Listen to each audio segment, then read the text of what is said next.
qu'on connaît Dieu. Dis-lui de se révéler à toi. Point barre. Dis Dieu, je vais te connaître.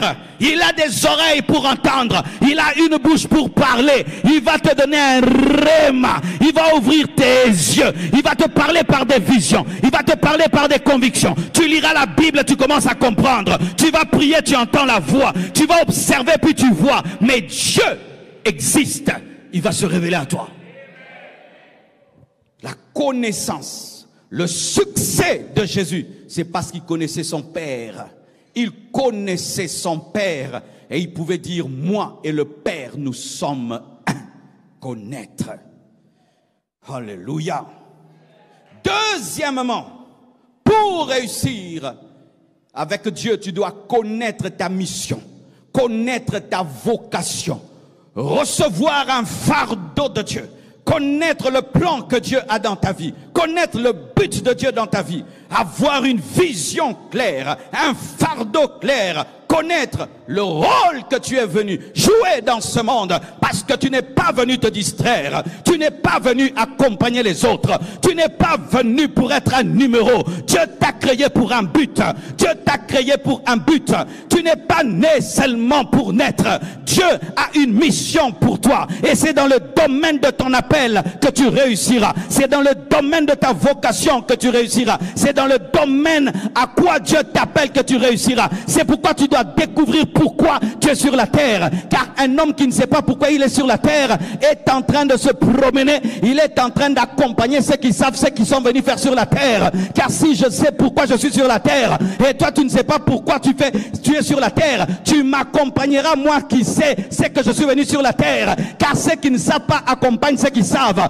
Une fois que toi tu connais, tous ceux qui ne connaissent pas seront tes malandangoulous, mais tu n'es pas né pour être le malandangoulou de quelqu'un. J'ai une destinée, tu as une destinée, nous avons une destinée et chacun de nous doit savoir ce qu'il est venu sur la terre. Ce ne sont pas seulement les pasteurs qui ont des appels, tout chrétien a un appel, tout homme a un appel, quiconque est sur cette terre a un appel et tu dois découvrir cet appel et si tu découvres, tu réussiras. Regardez les 10 qui ont été ici, chacun est particulier. Même ceux qui sont dans le même domaine, chacun a son nom, chacun a son entreprise et chacun a sa manière, sa particularité. C'est-à-dire que même si nous sommes des jumeaux, nous ne sommes pas identiques. Même si nous avons le même père, nous ne sommes pas identiques. Il y a une mission dans ta vie et c'est là que tu réussiras. Au lieu de te concentrer sur la vie des hommes, oh il a fait, il a dit, arrête de perdre ton temps à épulcher Facebook pour regarder qui a acheté une nouvelle voiture et qui a une nouvelle maison. Ce n'est pas ta mission. Ta mission, c'est de découvrir pourquoi tu es sur la terre. Tu connais tout sur les autres et rien sur toi-même. Une distraction. Passant ton temps à parler d'eux et à parler d'eux, mais ta propre vie, tu ne connais rien du tout. Tu échoues. Un homme qui passe son temps à parler des autres est un échec, à moins que tu sois journaliste. Mais sache, frère, que tu es sur la terre pour être quelqu'un. Et tu dois découvrir le plan.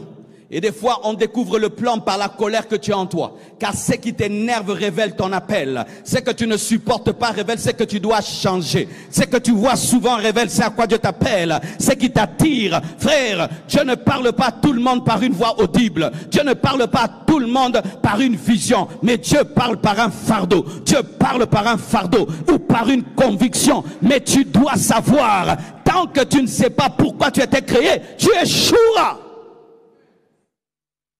Qu'est-ce qui peut aider un homme? Il échoue, il se relève. Il échoue, il se relève. Il a des combats, il continue. Parce qu'il sait que c'est son appel.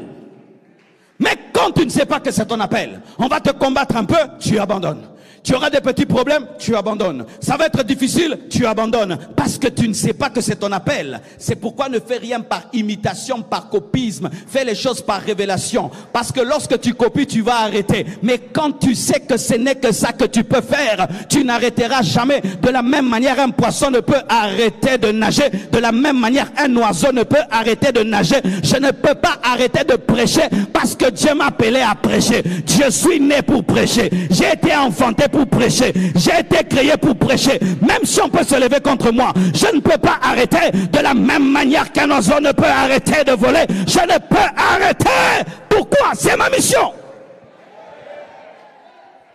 Lorsque tu sais que tu es né pour être un homme d'affaires, même si on te dit au Congo on ne veut pas, tu vas aller au Sénégal. On te chasse au Sénégal, tu vas aux États-Unis. Mais tu vas faire ce à quoi Dieu t'a appelé. Nous avons des gens dans les églises qui échouent parce qu'ils ne savent même pas pourquoi ils existent. Lorsque tu quittes ta maison, n'est-ce pas que tu connais la destination? Je vais à l'imiter. Je vais à l'église. Mais quelqu'un qui se lève, tu vas où? Je vais. Est-ce que cet homme va arriver? On arrive que c'est, on a une destination. Si tu n'as pas de destination, comment tu peux dire que tu es arrivé? Écoutez-moi mes frères. Arrêtez de perdre votre temps. Arrêtez ça. Les gens qui réussissent n'ont pas de temps à perdre à regarder la vie des gens, être sur Instagram, regarder ta vie, tu as acheté quoi, quelle maison, quel habit. Je m'en fous de ça. Pourquoi Dieu t'a créé? Tu n'es pas un canard. Même un canard est venu pour un but, être mangé. Même la mangue était créée pour être mangée. Et toi, tu es venu pour quoi? Certains, tu es venu pour être médecin. D'autres, tu es appelé à être professeur. Mais voilà que tu es en train de vendre le pétrole quelque part. Est-ce que tu es en train de faire ce à quoi Dieu t'a appelé? Tu dis que Dieu t'a abandonné. Dieu ne soutient que ceux qui sont dans leur appel. Dieu t'a abandonné, c'est lui qui t'a demandé de faire ce que tu fais. C'est pourquoi la jalousie ne doit jamais diriger ta vie. Parmi les choses qui détruisent la boussole de la vie, c'est la jalousie, l'imitation, la rivalité et la compétition. Comme lui fait, je vais le doubler, je vais le dépasser. Mais toi, tu appelles être basketteur, tu veux être footballeur, parce que quelqu'un joue bien au foot, tu échoueras. L'autre réussira avec ses pieds, l'autre réussira avec ses mains, l'autre réussira avec sa tête, l'autre réussira avec son cerveau. Mais chacun de nous réussira avec quelque chose, parce que Dieu n'envoie personne sur la terre pour échouer. Aucun homme n'était créé pour échouer. Aucun homme n'a été créé pour échouer.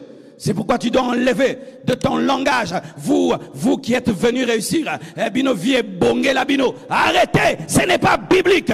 Dieu dit, je souhaite que tu prospères à tous égards, que tu prospères à tous égards. Tu n'es pas venu accompagner les milliardaires et les millionnaires sur la terre. Toi aussi, tu dois réussir dans un domaine de ta vie. Je respecte les gens qui font plus que moi, mais je ne suis pas complexé par rapport à cela. Leur succès est la preuve que je réussirai. Parce que si Dieu peut te bénir, il peut me bénir. La provision de Dieu ne s'arrête pas en bénissant un seul homme. Ainsi, les hommes qui font des grandes choses n'excitent pas ma jalousie, mais excitent ma foi. Oh, donne-moi l'amen. Est-ce que tu connais le rôle que tu es venu jouer sur la terre? Est-ce que tu as un fardeau qui te motive? Est-ce que tu as une vision? Est-ce que tu as un but? Est-ce que tu connais le plan de Dieu pour ta vie? Est-ce que tu connais ta mission, ta vocation? Lorsque vous allez rentrer à la maison, agenouillez-vous, dites à Dieu, tu m'as créé pourquoi? Jusqu'à ce qu'ils te disent, mes frères, est-ce que tu peux commencer à construire une maison, tu ne connais pas le plan? Oh, j'étais tellement pressé que j'ai commencé. Non, tant qu'ils ne donnent pas le plan, je ne commence pas.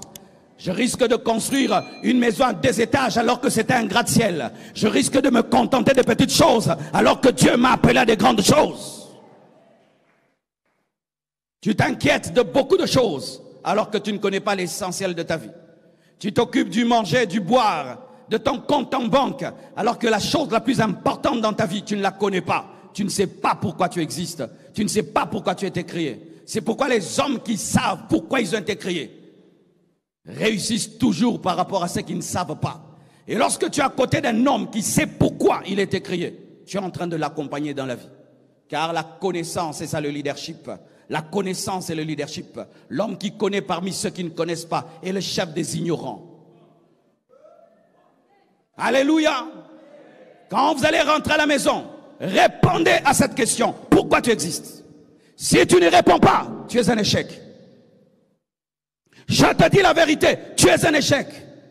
Imagine que tu vas aux Jeux Olympiques et toi tu es dans le domaine, mettons, course à pied.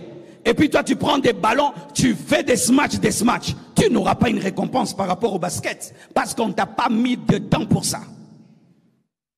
Si j'avais réussi dans ma vie comme un politicien, ce serait un échec. J'ai été appelé à réussir comme un prédicateur et un enseignant. Mais toute ma vie, je pensais que je ne pouvais pas être pasteur jusqu'à ce que je découvre le plan de Dieu. C'est alors que la grâce de Dieu a commencé à m'accompagner. Frères et sœurs, savez-vous, es-tu sûr que ce que tu fais, c'est ton appel et ta vocation? Si tu n'es pas sûr, frère, va chercher. Et je te dis que là où tu as échoué 1 million de fois, tout d'un coup, la grâce de Dieu, la faveur de Dieu viendra. Parce que Dieu soutient celui qui fait ce à quoi il l'a appelé. Jésus savait qu'il était né pour mourir.